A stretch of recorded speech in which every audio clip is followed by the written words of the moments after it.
Hello, bonjour and ahoy. I'm Roger Hilton and welcome to the GLOBSEC Wire. On this week's episode, Transatlantic security and the upcoming NATO Foreign Ministers meeting in Riga. With the arrival of the winter comes cold, darkness, and tough times.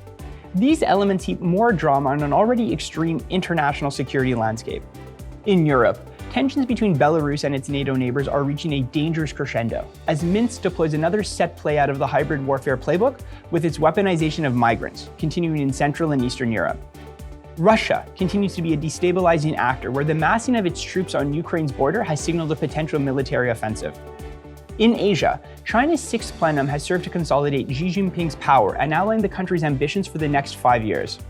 Underscoring these events of the CCP was the release of the Pentagon's report on the military and security developments of China. The report recognized Beijing's growing arsenal of anti-satellite weapons and counter-space systems that show its intentions of becoming the world's most powerful space power. Furthermore, China has made no secret of its plans to expand its stockpile of nuclear weapons and build new silos in Yumen and Hami. Across the border in Afghanistan, the stubborn threat of terrorism lingers and remains active, forcing governments to reconsider engagement with the Taliban.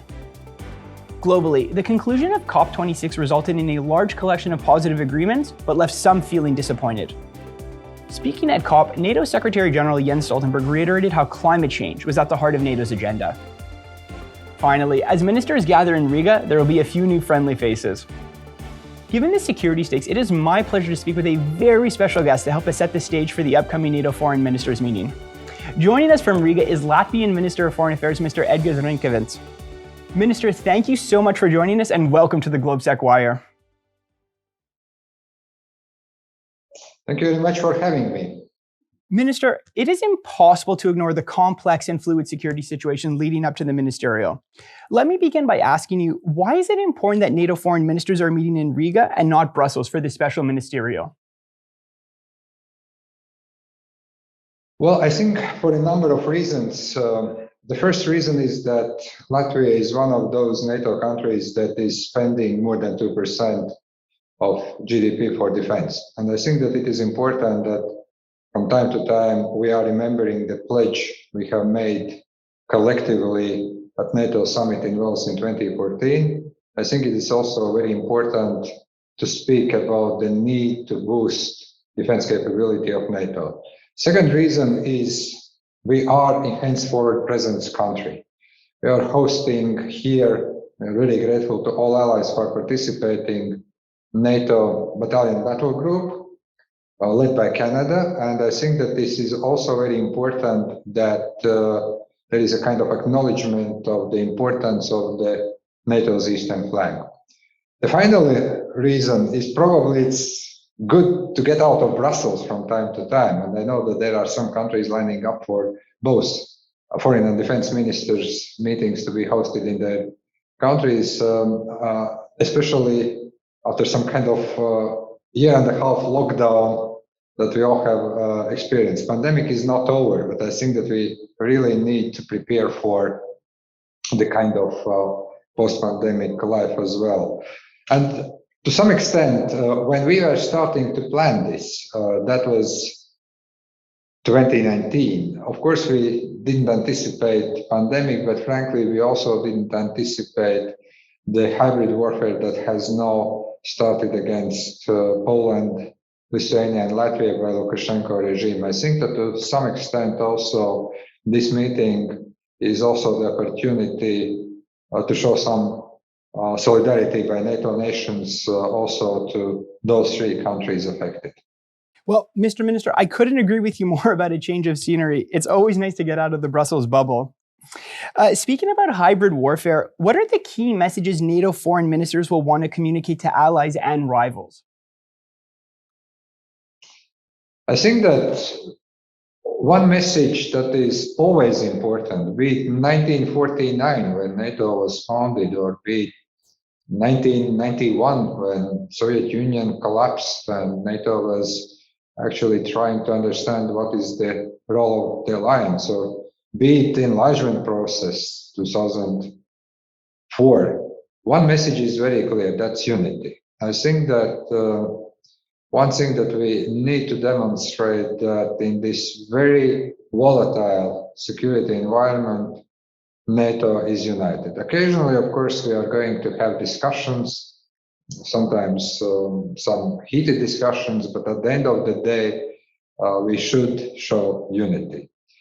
Second message, I think that NATO also needs to demonstrate that its core mission, defense of its territory, defense of its allies, is intact, that NATO is prepared for all kinds of challenges. And the third, I do believe that also the alliance should reaffirm that it's a global player. We are going to discuss strategic concept. Of course, the work on this very important document is going to continue and end in next year, and it should be approved by NATO heads of state and government at the NATO summit in Madrid. But I think that we understand that the relevance of Indo-Pacific region, the relevance of such things as climate change, the relevance of the situation that we have seen developing, the hybrid warfare in its different forms, cyber attacks, disinformation campaign, now migration, which is instrumentalized as actually a rather efficient weapon, or energy issues that also we see as growing challenge, that those things are also very well counted, that NATO is prepared to deal with all those, and that NATO is going to be both global and regional player. Well, Minister, as you outlined, there is really no shortfall of subjects or themes for NATO to defend against. You mentioned it very briefly, but finally, with the future release of the new strategic concept in June, what elements do you think are essential to include for NATO to future-proof its policies? Well, a couple of those. I already mentioned the need to reaffirm that the core function of NATO to defend its allies, to deal with the challenges in our immediate neighborhood, is number one. Number two, we should acknowledge that NATO needs to be very agile to tackle hybrid warfare in all its forms. We already have had some good discussions. We already have some documents that have been approved earlier. But look, the last strategic concept was endorsed by NATO heads of state and government back in 2010 in Lisbon summit. In those 10 years, we have seen many new instruments of hybrid warfare appearing, and I think that this is the high time also to include the hybrid attacks, hybrid warfare as part of our strategic concept, and also the ways how we are going to respond, how we are going actually to cover those under the Article 5. Third, I do believe that, and I already mentioned that, NATO is to some extent a very mighty military alliance, but we still need to develop our capabilities. We still need to fulfill our obligation of spending 2%, but not only that. We also need to increase collective funding of the alliance, because if we really want to respond to those challenges, it requires more resources. Fourth, this is about China. This is about the situation in Indo-Pacific. I think that it is important that we strengthen our relations with like-minded nations in the region. It is very important that we have more coherent policy vis-a-vis China. And this is important that for the first time, actually, this is also the part of the strategic concept. Fifth, I do believe that we need to reaffirm open door policy. It is very difficult, of course, to speak about the new members, but we should not close those doors. We should seek the ways how we are actually enhancing security of our partners. And to some extent, sixth, I am very pleased to see that also NATO is seeking how to respond to the climate change.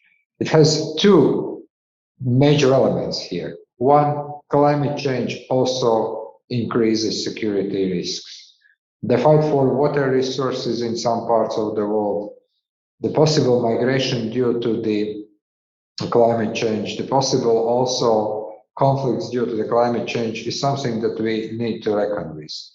But second, climate change also influences and impacts to some extent military capabilities. And also we need to find a way how we can actually respond, let's say, also when it comes to suitable equipment, how we are going also to view the climate change purely from a defense capability point of view.